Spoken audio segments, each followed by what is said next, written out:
Hello दोस्तों, आप सभी को हमारे YouTube channel Noble Study One पर मोस्ट वेलकम है दोस्तों। तो दोस्तों ये वीडियो है आपका बायोलॉजी का जीव विज्ञान ऑल टॉपिक जो मैं स्टार्ट किया उसी का वीडियो है। तो देखिए, मानव शरीर विज्ञान हो चुका है, वनस्पति विज्ञान, स्वास्थ्य पोषण विज्ञान, कोशिका विज्ञान, पादप और आकार की, जंतु का वर्गीकरण, पादप का वर्गीकरण, जीव जंतु का विज्ञान, और लास्ट जो वीडियो दिया हूँ ये आपका पादप रोग उत्तक है। ठीक है, लेकिन आज का वीडियो आपका जो है कि 10 नंबर का ये होगा, पार्ट ये 10 होगा या भाग 10 होगा जिसको कहते हैं। पारिस्थितिकी विज्ञान यानी कि इकोलॉजी या इन्वायरमेंट जो होता है उनसे मैं डिस्कस करूंगा। चलिए तो करते हैं इस वीडियो को स्टार्ट, और बच जाएगा आपका ये अनुवांशिकी और प्रदूषण, ये भी बहुत जल्द आ जाएगा हमारे चैनल पर। चलिए तो दोस्तों ये वीडियो है आपका बायोलॉजी जीव विज्ञान पार्ट 10 पारिस्थितिकी विज्ञान है, चैप्टर वाइज जो लूसेंट में करवा रहा हूँ उसी का ये पार्ट है। टोटल यहाँ पे जो क्वेश्चन होगा 80 क्वेश्चन होगा दोस्तों, और रेफरेंस है लूसेंट। पूरा का पूरा मैं जो कंटेंट है ये लूसेंट बुक से लिया हूँ, काफ़ी इंपॉर्टेंट है। अगर इनमें से किसी भी पे तैयारी परीक्षा की तैयारी करते हैं, जैसे एसएससी सीजीएल है, UPSC NTPC CGL, railway group D, RPF constable, SI, NDA, navy, FCI और भी गवर्नमेंट एग्जाम की तैयारी करते हैं तो आपके लिए काफ़ी महत्वपूर्ण ये होने वाला है ये वीडियो। चलिए, अगर आप पूरा प्लेलिस्ट देखना चाहते हैं, इसी वीडियो को डिस्क्रिप्शन में प्लेलिस्ट का लिंक दिया, वहाँ पर जाके पूरा वॉच कर सकते हैं और बायोलॉजी में अच्छे स्कोर कर सकते हैं। तो यहाँ पे पहला क्वेश्चन है, पूछा गया कि पृथ्वी शिखर सम्मेलन हुआ था। जो पृथ्वी शिखर सम्मेलन है ये कहाँ पे हुआ था? तो ये रियो डी जेनेरियो में हुआ था। कहाँ पे? रियो डी जेनेरियो में हुआ था, और ये ब्राज़ील का शहर है। बी ऑप्शन यहाँ पे सही है। चलिए बढ़िया, अगला क्वेश्चन पर। तो ये रहा प्यारे दोस्तों अगला क्वेश्चन 2 नंबर का। इसमें पूछा गया विश्व पर्यावरण दिवस किस दिन मनाया जाता है? विश्व पर्यावरण दिवस किस दिन मनाया जाता है? तो ये आपका 5 जून को प्रत्येक साल मनाया जाता है। कब? 5 जून को प्रत्येक साल मनाया जाता है। तो इस क्वेश्चन का यहाँ से ए ऑप्शन सही है। चलिए अगला क्वेश्चन पर आइए। अगला क्वेश्चन ये रहा आपका 3 नंबर का। यहाँ से पूछा गया है कि पारिस्थितिकी शब्द को सर्वप्रथम प्रतिपादित करने का श्रेय किसे दिया जाता है? ये जो पारिस्थितिकी शब्द है इसको सर्वप्रथम प्रतिपादित करने का श्रेय किसे दिया जाता है? तो ये दिया जाता है आपका ब्राउन को। किसको दिया जाता है? ब्राउन को, सॉरी रीटर को दिया जाता है। यहाँ पे ब्राउन नहीं होगा, रीटर होगा इस क्वेश्चन का राइट आंसर। ठीक है दोस्तों, तो याद रखिएगा रीटर। पारिस्थितिकी शब्द को सबसे पहले जो प्रतिपादित किया था वो था रीटर। चलिए अगला क्वेश्चन पर आ जाइए। अगला क्वेश्चन ये रहा आपका 4 नंबर का। यहाँ पे पूछा गया है कि पारिस्थितिकी विज्ञान केंद्र कहाँ स्थित है? तो पारिस्थितिकी विज्ञान केंद्र कहाँ पे स्थित है? काफ़ी महत्वपूर्ण क्वेश्चन है। तो ये है आपका बेंगलुरु। बेंगलुरु कहाँ? कर्नाटक में, यानी बी ऑप्शन इस क्वेश्चन का राइट आंसर है। चलिए अगला क्वेश्चन पर आ जाइए। अगला क्वेश्चन पे यहाँ पे 5 नंबर में पूछा गया है कि पारिस्थितिकी निम्नलिखित के बीच पारस्परिक संबंधों का अध्ययन है। पारिस्थितिकी निम्नलिखित के बीच पारस्परिक संबंधों का अध्ययन है, किनके बीच है? जीव और वातावरण के बीच के संबंधों को पारिस्थितिकी कहा जाता है। तो ये इस क्वेश्चन का राइट आंसर यहाँ पे सी ऑप्शन है।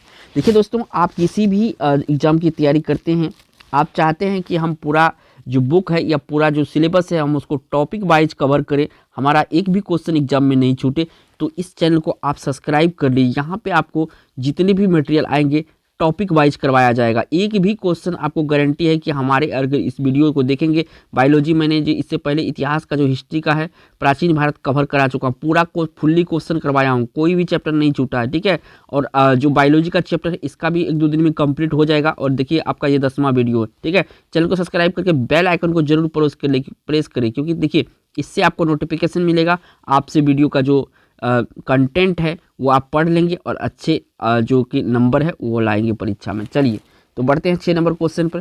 तो 6 नंबर क्वेश्चन में यहाँ पे पूछा गया है दोस्तों कि निम्न में से कौन सा आहार श्रृंखला का निर्माण करता है?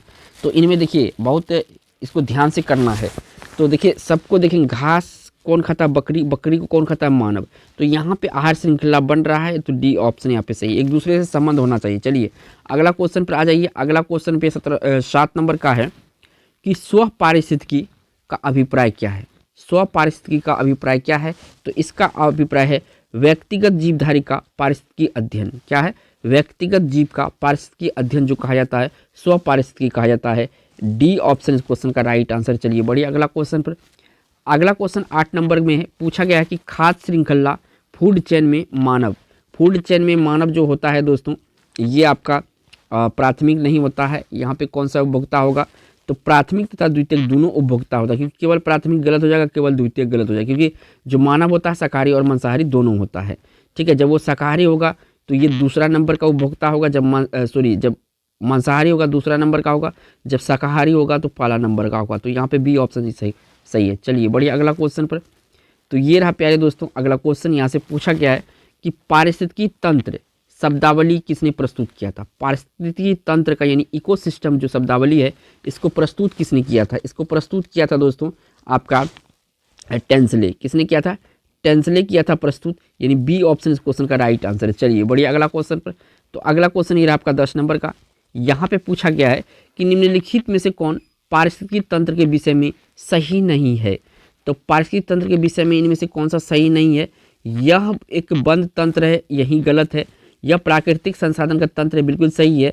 यह अजैविक एवं जैविक दोनों संगठकों से युक्त होता है, बिल्कुल सही है। इसकी अपनी स्वयं की उत्पादकता होती है, बिल्कुल सही है। तो ऑप्शन हमको ए सही मिला क्योंकि ए गलत है पारिस्थितिक तंत्र के बारे में, इकोसिस्टम के बारे में। तो ए ऑप्शन इस क्वेश्चन का राइट आंसर। चलिए बढ़िया अगला क्वेश्चन पर। तो अगला क्वेश्चन ये रहा आपका 11 नंबर का। तो यहाँ से पूछा गया है आपसे कि निम्नलिखित में से कौन सा एक पारितंत्र शब्द का सर्वोत्कृष्ट वर्णन है। पारितंत्र का सर्वोत्कृष्ट वर्णन किसमें है? तो ये जो है जीवों का समुदाय और साथ ही वह पर्यावरण जिसमें वह रहते हैं। तो ये पारिस्थितिक तंत्र का सही परिभाषा कह सकते हैं। यहाँ पे ए ऑप्शन सही है। चलिए बढ़िया अगला क्वेश्चन पर।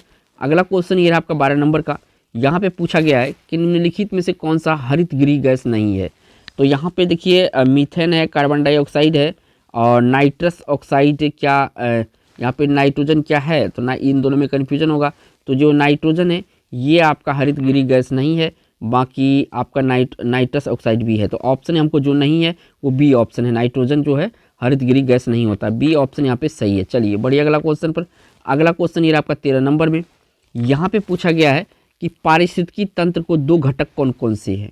तो पारिस्थितिकी तंत्र के दो घटक जो है, एक जैविक घटक है, दूसरा अजैविक घटक है। कौन सा? पहला अजैविक है, दूसरा अजैविक है। तो यहाँ पे आपका ये दोनों वाला सही हो जाएगा। डी ऑप्शन यहाँ पे सही है। चलिए बढ़िया अगला क्वेश्चन पर। अगला क्वेश्चन ये रहा आपका 14 नंबर का। थोड़ा सा मैं क्वेश्चन को छोटा कर देता हूँ ताकि पूरा स्क्रीन पे आ जाए। हाँ 14 नंबर का क्वेश्चन आ चुका है कि निम्नलिखित में से कौन सा कथन सही है।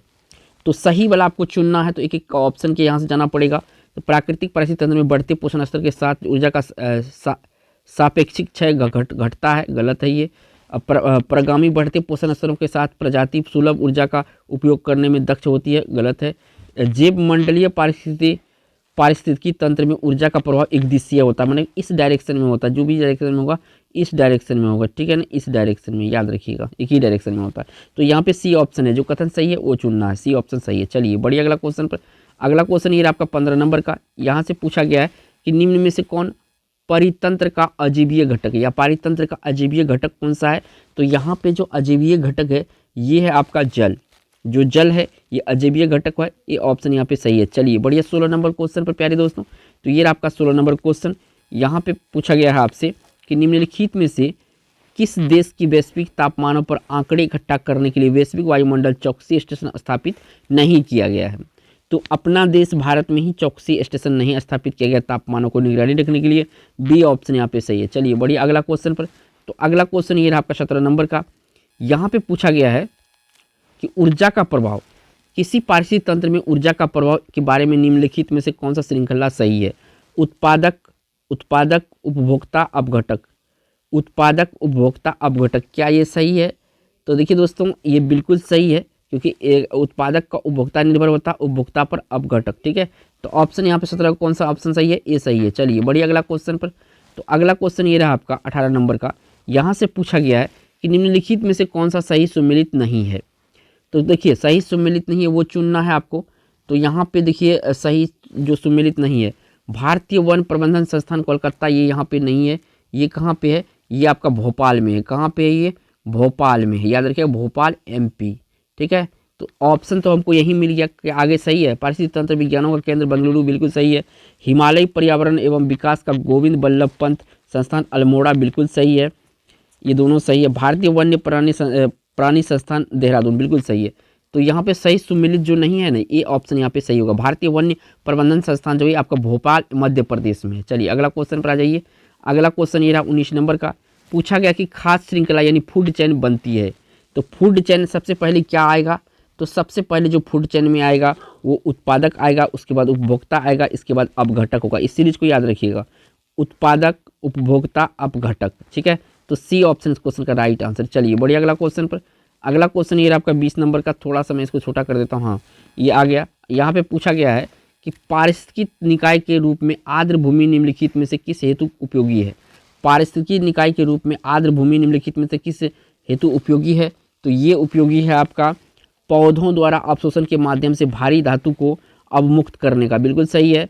तलछट रोग नदियों का गादीकरण कम करने हेतु, बिल्कुल सही है। पोषण पुनर्प्राप्ति एवं चक्रण हेतु, बिल्कुल सही है। तो यहाँ पे तीनों का तीनों आपको देखिए उपयोगी है। तो यहाँ पे डी ऑप्शन आपको टिक करना पड़ेगा। चलिए बढ़िया, अगला क्वेश्चन पर। अगला क्वेश्चन ये रहा आपका 21 नंबर का। यहाँ से पूछा गया है दोस्तों आपसे, एक मिनट, यहाँ से आपसे पूछा गया है किसी श्रृंखला में प्राथमिक उपभोक्ता होता है। जो प्राथमिक उपभोक्ता होता है ये क्या होता है। तो प्राथमिक उपभोक्ता जो किसी श्रृंखला में होता है वो शाकाहारी होता है। क्या होता है, शाकाहारी होता है। डी ऑप्शन यहाँ पे सही है। चलिए बढ़िया, अगला क्वेश्चन पर। तो अगला क्वेश्चन ये रहा आपका 22 नंबर का।